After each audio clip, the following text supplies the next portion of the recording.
ħajjar bil-ħsib tiegħi kull filgħodu mal-inqum.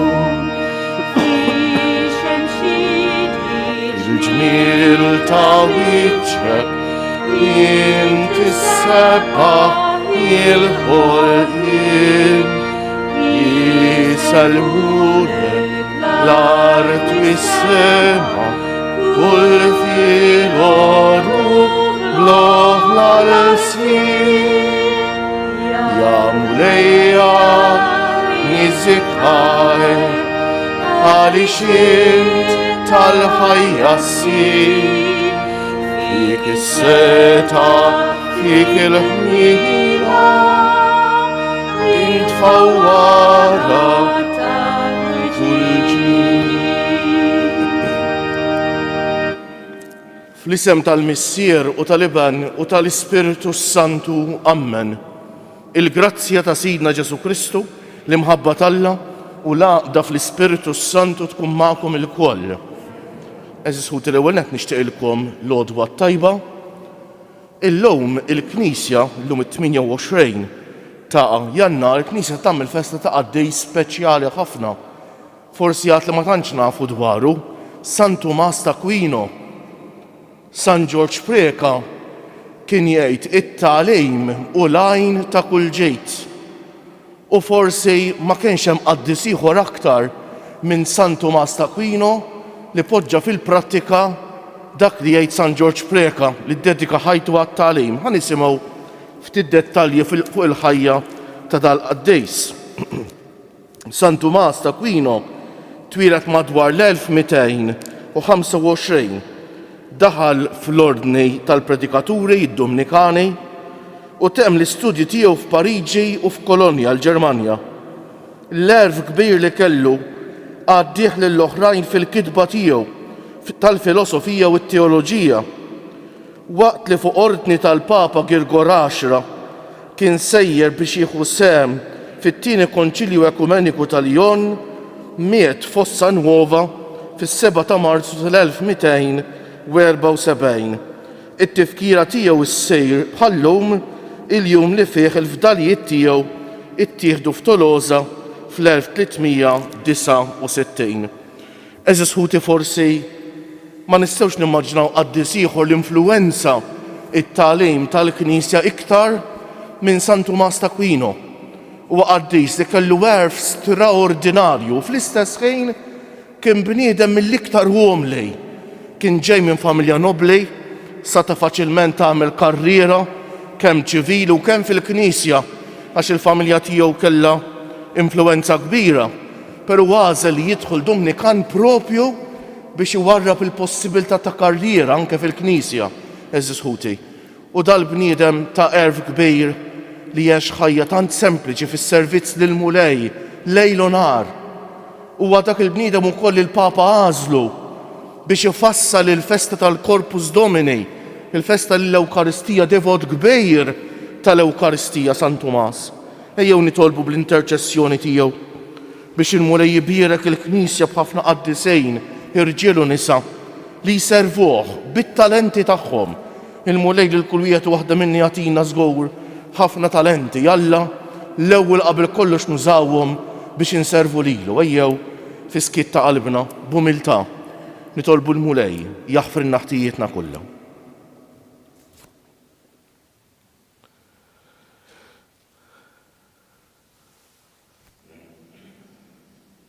Mulej ħniena, Kristu ħniena, Mulej ħniena, iħenna għalina Alla li jista' kollox jaħfrilna dnubietna u jwassalna għal ħajja ta' dejjem.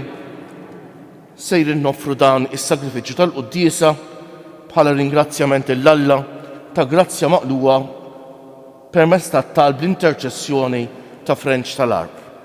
Nitolbu. U Alla, intajtna f'San Tumas d'Aquino sinjal ċar ta' ħajja għal-qdusija, ta' ħeġġa għal-qdusija u ta' ħerqa t-tagħlim imqaddes. Għamel li nifhmu sewwa kull ma għallem u li nsiru nixbħuh fl-imġiba ta' ħajtu bibnek Ġesu Kristu Sidna li huwa Alla u miegħek jgħix u jisaltan fl-imkien mal-Ispiritu Santu għal dejjem ta' dejjem.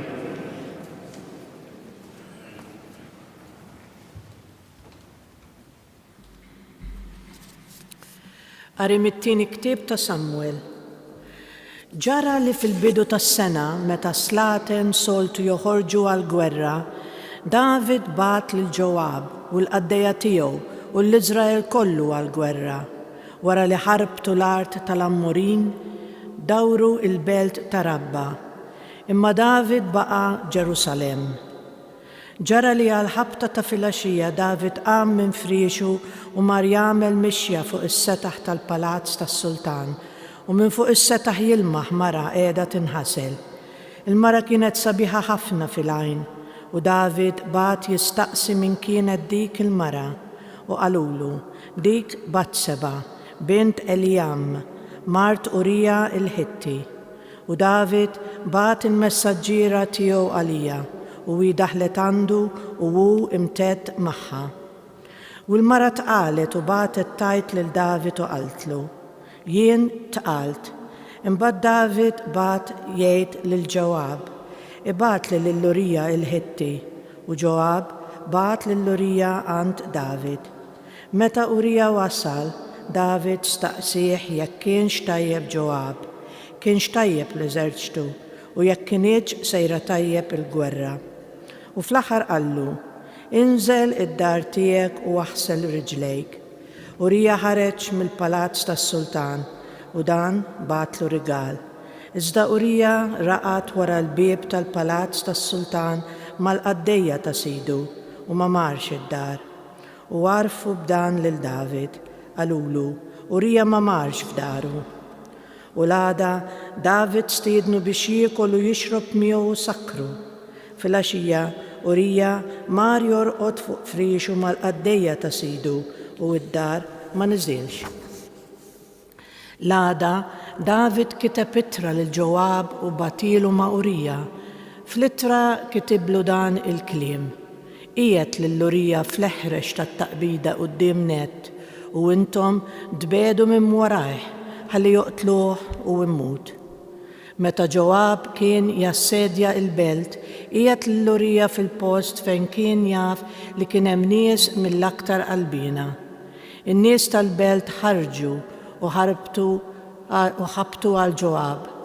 Ħafna mill-eżerċtu fosthom ukoll għaddejja ta' David waqgħu u miet ukoll Urija il-Ħitti. Il-kelma tal-mulej. Inroddu ħajr lill-Alla. Ikollok ħnina minni u Alla fit-tjubitek. Ikollok ħnina minni u Alla fit-tjubitek. Ikollok ħnina minni u Alla fit-tjubitek.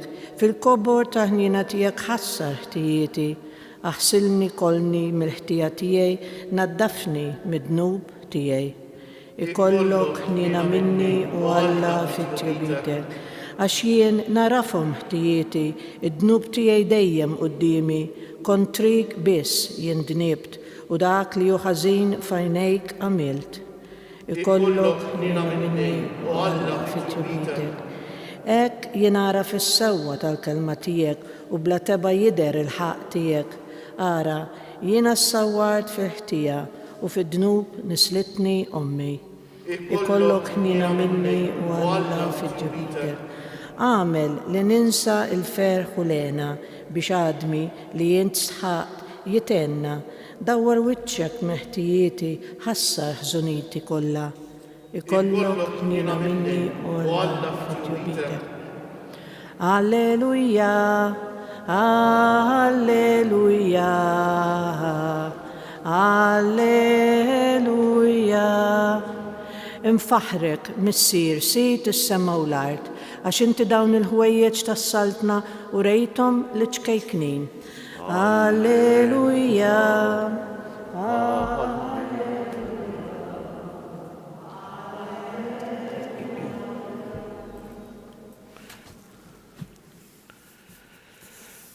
Il-mulej ma'kom. Qari mill-Evanġelju mqaddes skont San Mark. F'dak iż-żmien Ġesu qal lill-folla: is-saltna ta' Alla bħal meta raġel ikun xeħet iż-żerrija fl-art, rieqed jew imqajjem, bil-lejl jew binar, iż-żerrija tinbet u tikber bla ma jaf kejf. L-art trott minna nfisha l-ewwel il-barma, imbagħad iżbula, imbagħad il-qamħ mimli fi żbula. U meta l-frott isejr, marajr il-bidwi jmittidu għall-minġel għax ikun wasal żmien il-ħsad. U qal: ma xiex sejrin inxebħu għas-saltna ta' Alla, jew bliema parabbola nfissruha. Qisha żerrija tal-mustarda, din meta tinżera fil-ħamrija, iliċken fost iż-żrieraħ kollha fuq l-art. Imma wara li tinżera tikber u ssir l-akbar waħda fost il-ħxejjex kollha u toħroġ frijej wisgħin, hekk li l-għasafar tal-ajru ikunu jistgħu jistkennu għad-del tagħha. B'ħafna parabboli bħal dawn kien ixandrilhom il-kelma kif kienu jistgħu jifhmuha huma, u mingħajr xi parabbola ma kienx ikellimhom. Imma lid-dixxipli tiegħu meta kien ikun waħdu magħhom kien ifissrilhom kollox. Il-kelma tal-mulej. Bit-tagħlim tal-Evanġelju nitnatfu minnu bietna. Forsi nistaqsu lilna nfusna fuq xiex qed jitkellem Ġesu meta jitkellem is-saltna tal-Alla. Ġesu kif smajna lin-nies ta' żmienu li l-maġġoranza tagħhom kienu bdiewa, kien iġibilhom eżempji mill-ħajja ta' kuljum. Is-saltna ta' Alla eżisħut hija l-Knisja. Il-Knisja li waqqaf Ġesu. Kemm jingħad fuq il-Knisja fi żmienna? Kemm bnedmejn forsi minħabba xi skandli li ngħataw jew li jingħataw fil-Knisja, sfortunatament, tbedu minna eżisħuti. U jista' jkun li aħna wkoll xi darba insibu ruħna mfixklejn quddiem id-djufija umana jew id-dnub tal-bniedem eżisħuti, anke id-dnub fil-Knisja. X'għandna nagħmlu biex ma nitfixklux? Ġesu l-Knisja jsejħilha s-saltna ta' Alla għaliex? Għax il-Knisja għad li magħmula mill-bnedmejn u l-bnedmin jiżbaljaw u jidimbu. Però l-Knisja mhijiex tal-bnedmin ta' eżisħuti. Kemm importanti li dan inżommuh ċar ġo moħħna. Il-Knisja hija ta' Ġesu. Ġesu waqqafha. Il-Knisja l-ġisem mistiku ta' Ġesu, il-ġisem ta' Ġesu u r-ras u aħna l-membri tiegħu. Għalhekk jekk inżommu dan ċar f'moħħna ma nitfixklux. Kull wieħed minna mill-Papa bina l-koll, aħna membri tal-Knisja, aħna bnedmejn li żbaljaw, smajna l-ewwel qari tal-lum David il-Qaddejs li ttarraf u ġġarraf eżisħuti. Però b'daqshekk Alla anke jinqeda bil-bniedem midneb tafux. Alla li l-bniedem midneb ma jarmieħx biex niftehmu għax kieku jarmina l-koll. Alla li l-midneb jibqa' jsejjaħlu għall-indiema u jekk jindem il-bniedem iwasslu anke għal qdusija. Is-salm tal-lum ikollok ħnina minni u Alla fit-tjubitek Salm 50, salm sabiħ immens. Nissuġġerih li kulħadd biex jimmeditah, sibuh fil-Bibja, fil-ktieb tas-Salmi fit-Testament il-Qadim, Salm 50 u xek. David jinduna bid-dnub tiegħu, dnub gravi. U xek, adulterju l-ewwel. Imbagħad jipprova jaħbi dnubu u x'ma jirnexxilux joqtol David. Imbagħad Alla batlu lill-profeta li wissieħ, u wissieħ bl-aħrax, u David jinduna bid-dnub tiegħu u jindem. U xek, eżisħuti, allura ejjew nitolbuh bil-qalb il-mulej illum. Il-mulej li għażilna biex nkunu parti mill-Knisja tiegħu, fil-Knisja hemm qaddisin kbar bħalma kien Sant Tomas d'Aquino. Hekk nixtieq minn qalbi nħeġġeġ li nerġgħu nibdew naqraw il-ħajjiet tal-qaddisejn kemm jistgħu jagħmlulna ġejt il-ħajjiet tal-qaddisin. Illum fuq l-internet issib kodba bl-Ingliż tajbin ħafna bil-Malti tal-mużew kienu ħarġu dawk li jissejħu il-profili bil-ħajjiet tal-qaddisin. Kodba ta' qari li mhux diffiċli u xekk qari mexxej u li jista' jagħmlilna ħafna u ħafna ġejt. Eżis ħuti u nitolbuh bil-qalb il-mulej biex qatt ma naqtaw qalbna mill-Knisja tiegħu. Għaliex? Għax nafu li l-Knisjat li magħmula mill-bnedmejn xuħut minnhom qaddisejn u midinbejn ukoll, xuħut minnhom midinbejn aktar kbar, ma fuq kollox il-Knisja ta' Ġesu. U Ġesu ma jabbanduna qatt il-Knisja tiegħu.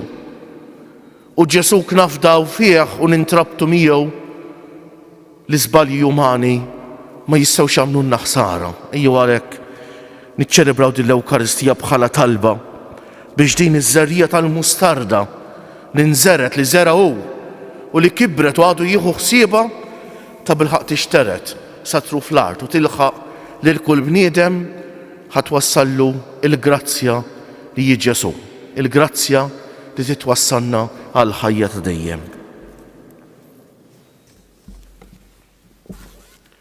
U bil-wieqfa jogħġobkom.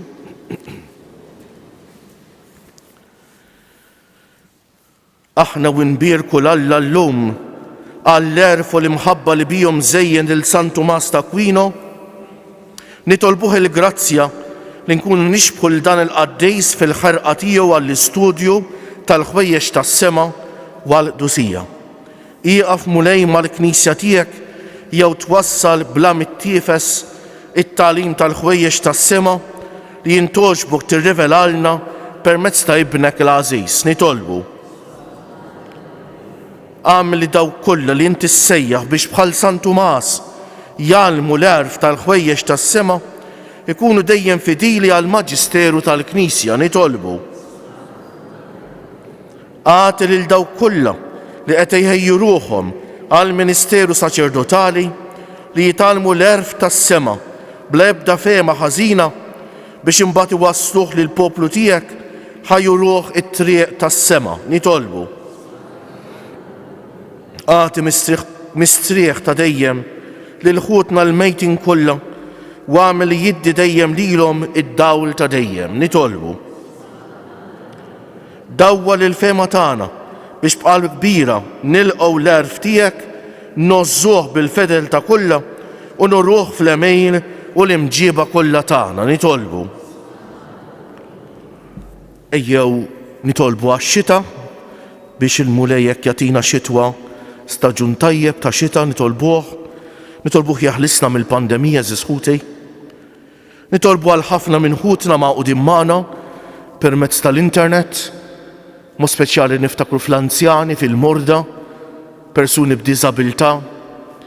Nixtieq nitlob ħafna għal dawk kollha li jiġu f'kuntatt jieħdu ħsieb ta' persuni vulnerabbli biex iħossu li dak li qegħdin jagħmlu ma' minnu vulnerabbli jħossuhom qegħdin jagħmluh ma' Ġesu stess. Nitolbu għal dawk kollha li bħalissa għal xi raġuni jew oħra għandhom bżonn ta' talba speċjali jew fi skietek, fiduċja kbira f'Alla nresqulu t-talba personali tagħna.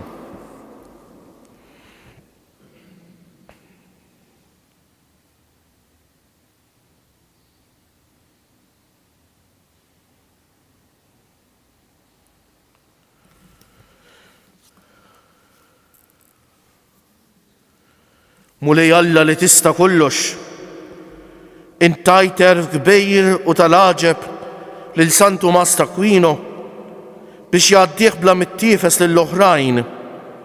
Għatina li nożżu dejjem dan il-erf tas-sema biex ikun għalina mużbieħ fil-mixi tagħna lejn is-sema pajjiżna bi Kristu Siedna.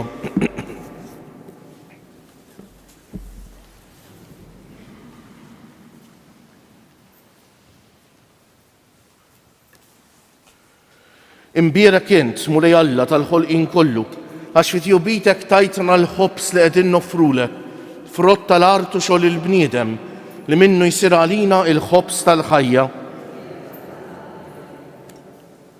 Bil-misteru ta' dan l-ilma u nbejt ikollna sehem fin-natura divina ta' Kristu kif hu jissieħeb magħna fin-natura tagħna l-bnedmin. Imbierek int mulej Alla tal-ħolqien kollu għax fit-tjubitek tajtna l-imbejt li qegħdin noffrulek frott tad-dielja u xogħol il-bniedem li minnu jsir għalina x-xorb tar-ruħ. Il-qana mulej Alla tagħna qumli u niedma quddiemek u għamel jkun jogħġbok dan is-sagrifiċċju li sejrin noffrulek. Naddafni mulej minn ħżunitej u d-dnub tiegħi neħħili.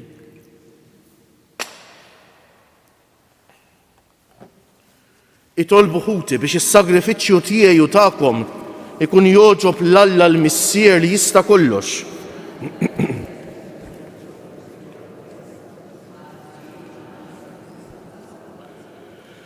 Ikun jogħġbok Alla is-sagrifiċċju li aħna minn qalbna noffrulek fit-tifkira ta' San Tumas d'Aquino biex fuq it-twissijiet tiegħu ninaqdu fit-tifħir tiegħek u noffrulek lilna nfusna kollna kemm aħna bi Kristu Siedna.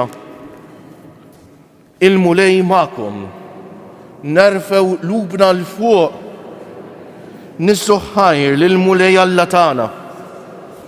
Sewwa xieraq tas-sew mulej, Missier Qaddejs, Alla ta' dejjem li tista' kollox, tajjeb u taġita s-salvazzjoni tagħna li dejjem u kullimkien inroddulek ħajr bi Kristu Siedna.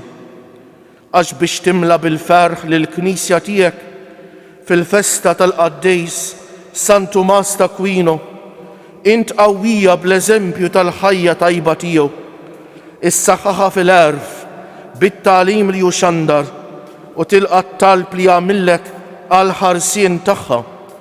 Għalhekk flimkien mal-anġli u l-qaddisin kollha intennulek l-innu ta' tifħejr u ngħidu bla qiegħda: Qaddejs, Qaddejs, Qaddejs, mulej Alla tal-eżerċiti, is-smewwiet u l-art mimlija bil-glorja tiegħek, osanna fil-għoli tas-smewwiet, imbierek minn ġej f'isem il-mulej, osanna fil-għoli tas-smewwiet.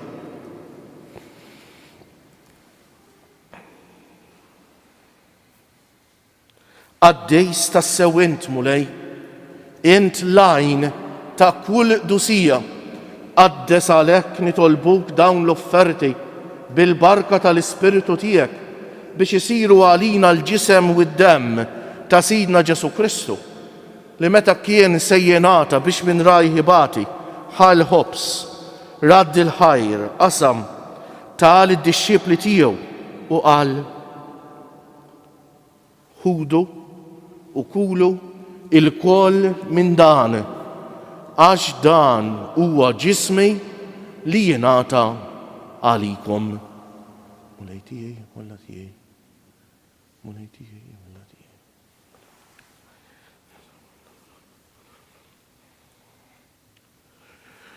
Hekk ukoll wara l-ikla ħal-kalċi reġa' radd il-ħajr tal id-dixxipli tiegħu u qal: ħudu u ixorbu minnu il-koll, għax dan huwa l-kalċi ta' demmi tal-patt il-ġdejt li jibqa' l-dejjem, id-demm li jixxerret għalikom u għall-bnedmejn kollha għal maħfra ta' dnubijiet. Għamlu dan b'tifkira tiegħi.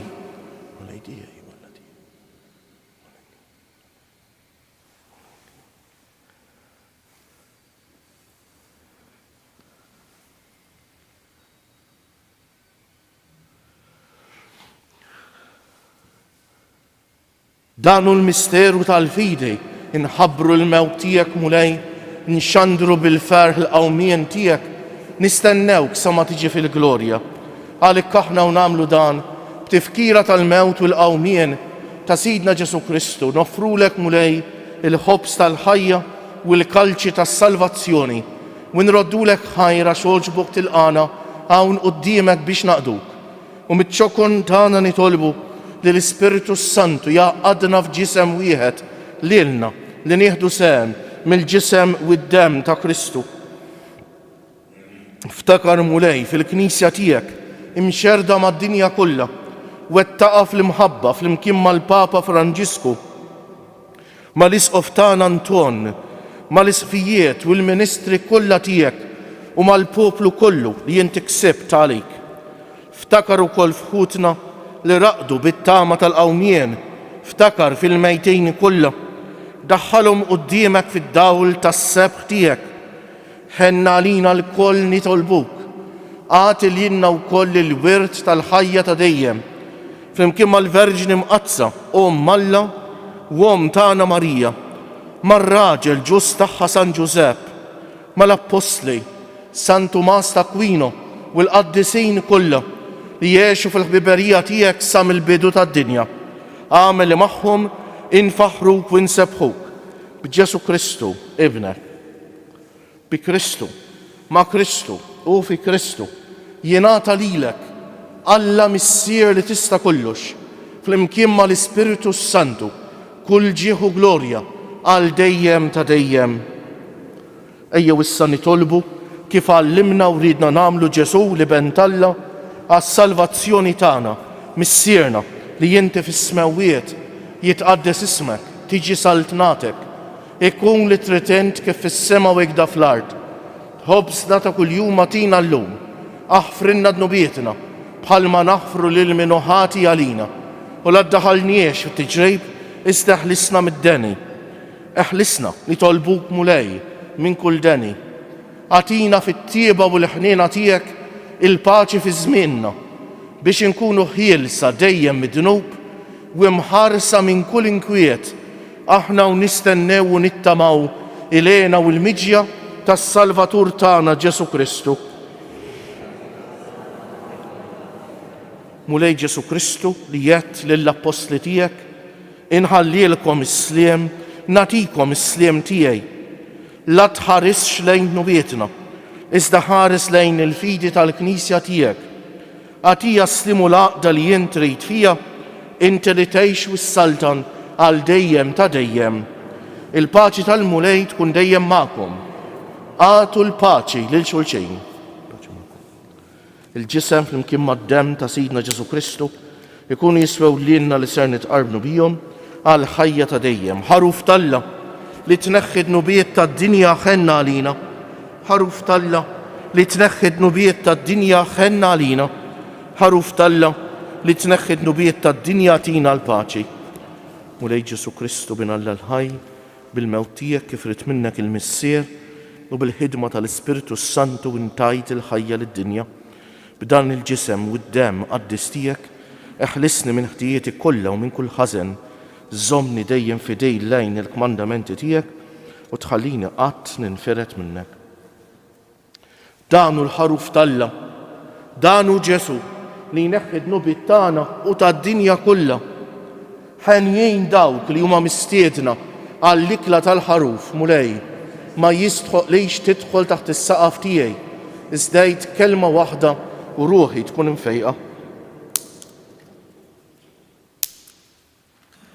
Il-ġisem ta' Kristu jħarisni l-ħajja ta' dejjem.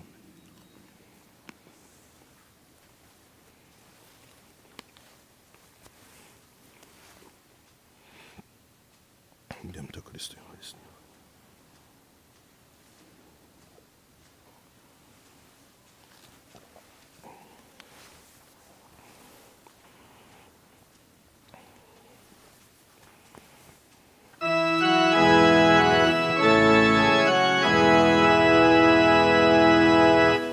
If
Xi grazzja kbira żisħuti tagħna l-mulej li niċċelebraw l-Ewkaristija żisħuti. Dil-grazzja li l-moħħ kejken tagħna ma jistax jifhimha. Dil-grazzja li San Tumas d'Akwino ddedika ħajtu għalija.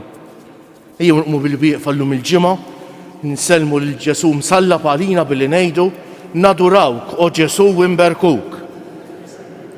Nadurawk o Ġesu imberkuk. Nadurawk o Ġesu imberkuk. Nitolbuk mulej biex kif tqawwina bi Kristu l-ħobb sħaj tagħna, hekk ukoll tgħallimna bi Kristu li mgħallem tagħna ħalli fit-tifkira ta' San Tumas d'Akwino nitgħallmu l-verità tiegħek u nurruha fl-emil tagħna bl-imħabba bi Kristu Siedna. Il-mulej magħkom. Iberikkom Alla li jista' kollox, il-Missier u l-Iban u l-Ispiritu Santu. Morru fil-paċi ta' Kristu. Nixtieqilkom il-jum it-tajjeb il-koll.